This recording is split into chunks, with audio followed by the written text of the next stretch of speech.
Hi everyone, কি অবস্থা সবার? এখন আসি মেইন কাহিনীতে যে অ্যাকচুয়ালি হোয়াট হ্যাপেন্ড। একটু লেন্দি হবে বিষয়টা, সবাই একটু ধৈর্য সহকারে দেখবেন যারা যারা জানতে চান অ্যাকচুয়ালি যে কি হয়েছে। তো আমার বর্তমানে রিজিক নেপালে তার বাবা আলভির কাছে আছে। এবার ঠিক এমনটাই জানালেন রিজিকের চাচা নেহাল।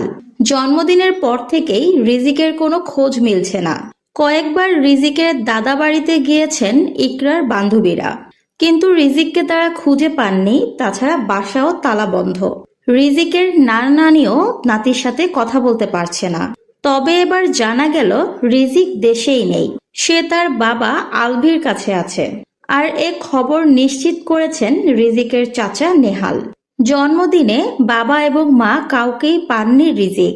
ছবিতে রিজিকের মুখে হাসি দেখা গেলেও রিজিক বাবা মা দুজনকেই ভীষণ মিস করছে।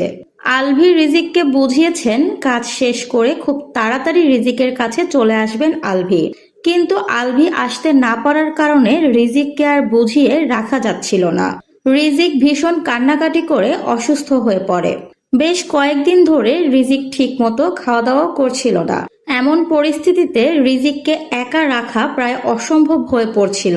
আর কোনো উপায় না দেখে নেহাল রিজিককে নিয়ে নেপালে আলভির কাছে চলে যান। সেখানে বাবা ছেলে এখন একসাথে আছে। রিজিক বাবাকে পেয়ে ভীষণ খুশি হয়েছে। এতদিন ধরে মা না থাকার কষ্টটাও যেন রিজিক প্রায় ভুলে গেছে। নেপালে একসাথেই আছে আলভি, নেহাল ও রিজিক। নেপাল থেকে লাইভে এসে নেহাল বলেন সবাই রিজিকের খোঁজ খবর নিতে চাচ্ছেন, রিজিক কেমন আছে জানতে চাচ্ছেন। এখন রিজিক বেশ ভালো আছে। বাবার কাছে আসতে পেরে, বাবাকে কাছে পেয়ে রিজিক অনেক বেশি হাসি খুশি আছে। রিজিক তার মায়ের চেয়ে বাবাকে বেশি ভালোবাসে। বাবা যা বলে রিজিক তাই শোনে। বাবা পাশে থাকলে রিজিকের অন্য কাউকে আর প্রয়োজন হয় না। তবে আলভির ভাই নেহালকেই মাস্টার মাইন্ড বলছে সবাই। আলভি দেশে আসতে চাইলেও তার ভাই নেহাল আলভিকে দেশে আসতে নিষেধ করছে।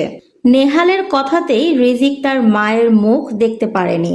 বাড়ির কাউকে মর্গে আসতে দেননি নেহাল। ইকরার কবর পর্যন্ত জিয়ারত করতে যেতে পারেনি কেউ নেহালের জন্য।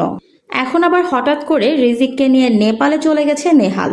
তো ভিউয়ার্স, বর্তমানে রিজিক তার বাবা আলভির কাছে আছে, ঠিক এরকম একটি খবর সোশ্যাল মিডিয়াতে ছড়িয়ে পড়েছে। এ বিষয়ে আপনার মন্তব্য কি? কমেন্ট করে জানান।